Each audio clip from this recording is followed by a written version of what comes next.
ஹே, exam வந்துருச்சுடி, படிக்கணும்.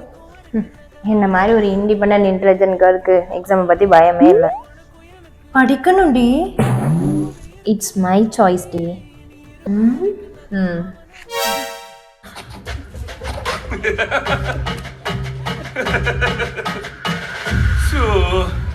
என்ன சொன்ன இன்டெலெக்சுவலா? அடியே இது ஜியூ போப்பு தாண்டி. இது உன்னை பொண்ணு பார்க்க வந்த அன்னைக்கே எனக்கு தெரியும்.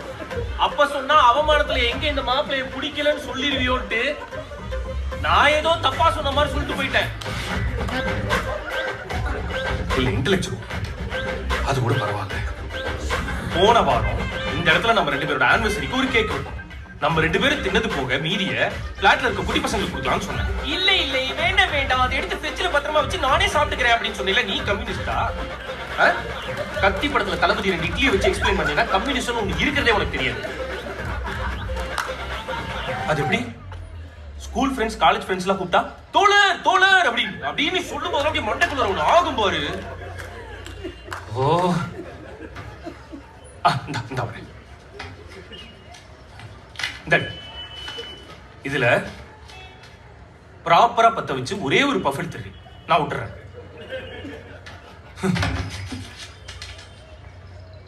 நான் ஓரமான அடிச்சுக்கிட்டு இருக்கும்போது ஓடி வந்து வாங்கி ஒரு இழுப்பு இழுத்துட்டு உள்ளுக்குள்ளார ஓடி போய் வாயை கூப்பிடிச்சு பொரியல் இழுத்துங்கிறது எனக்கு தெரியாதுன்னு நினைச்சிட்டு இருக்கேன். இது எதுக்கு பண்ற?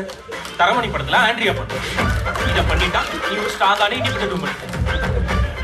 பாத்தியா, இப்ப இப்படி இருந்தீனா ஃபியூச்சர்ல உனக்கு அப்படிதான் நடக்கும். இப்ப சொல்லு, திருந்துவியா மாட்டியா?